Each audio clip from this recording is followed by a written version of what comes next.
Who are you going to be with? My mom is asking her final round of questions before I head out for the evening.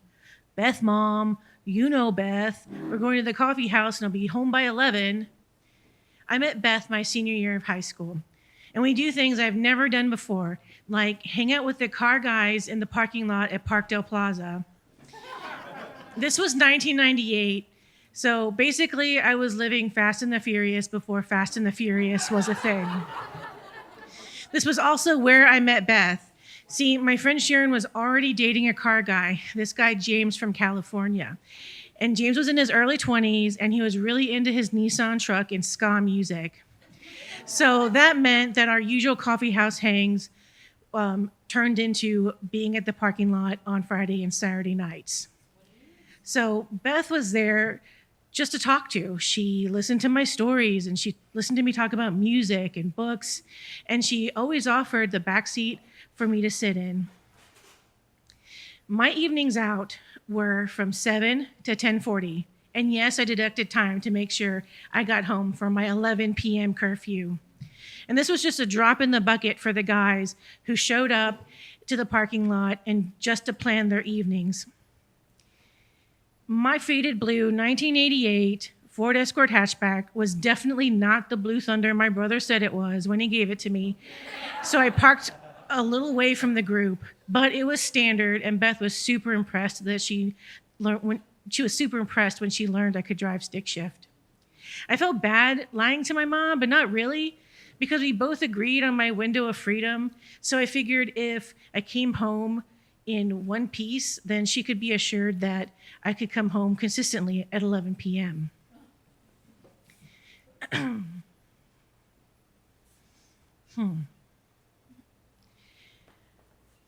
Eventually, Sharon and I stopped hanging out at the parking lot together, and I hung out with Beth more and more.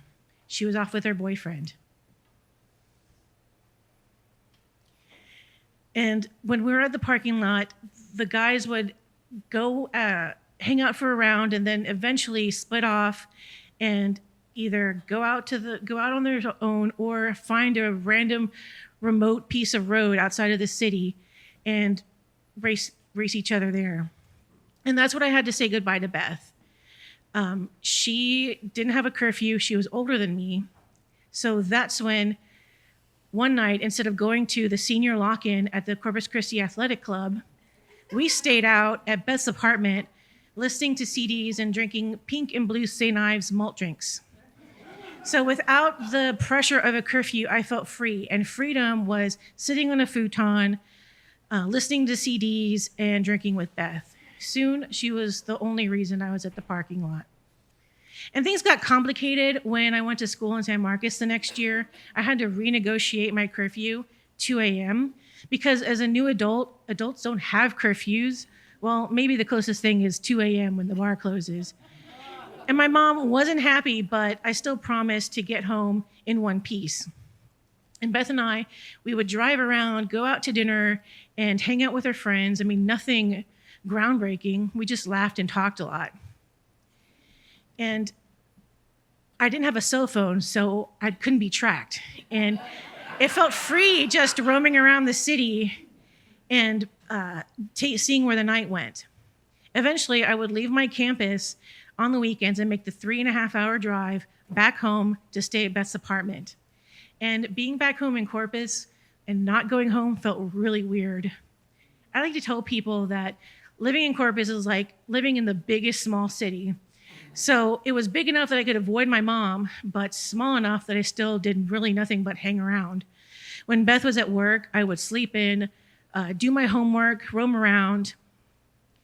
I mean, I could do that in San Marcos, but Beth wasn't there. And I hadn't yet gotten close to my dorm mates. They were a group of girls from Dallas, Houston, and Austin. And I was the only brown girl, and I didn't realize how Corpus I was until they noticed my accent when I said tortilla, or teased me when I drank Big Red. And I was absolutely horrified how excited they got over the mediocre breakfast tacos at Whataburger. Beth was a comfort to me. I mean, we had our own routine. We would go out to dinner on Saturday nights, and then on Friday, listen to music and watch movies. And like being with her at her place and my family not knowing that I was home kind of felt like our own private bubble that I created. And we got away with it. We avoided any run-ins for a good while. She lived in another part of town, and we usually would go out at night until one Saturday, Beth had to go pay her cable bill. And we pull up, and she's about to get out of the car, and I see my mom walk out of the same building she's supposed to walk into. I yelled, cold sweat breaking out. Beth got startled and jerked her car seat to recline all the way back. Are you crazy? She could still see you. My mom was wearing sunglasses and looking down at a piece of paper. Then she stopped like she forgot something, and then she turned back around inside. If she hadn't done that, she would have walked right in front of us. Then Beth had to move into an apartment down the street from my parents' house. And the small apartment parking meant that you could see my salsa red Dodge Neon from the street. And that's when it happened. One Sunday morning, I was walking to my car, and I saw a piece of paper on my windshield. My stomach dropped as I saw my mom's looping cursive, and I can't even say what the note said. Just static filled my brain. So I drove home, and I told my mom that my good friend Beth was really my boyfriend, John.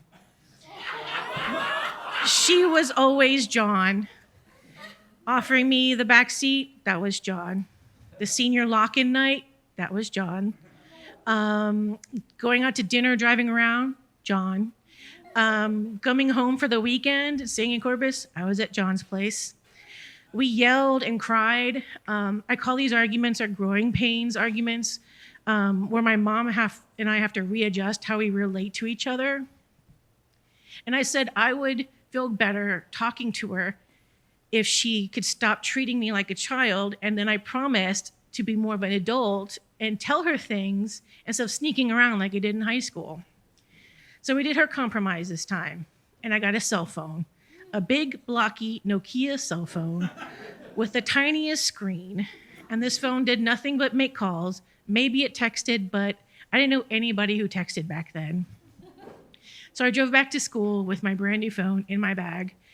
And I realized that my mom's always going to have questions, but now I'm okay with her being just a phone call away. Thank you.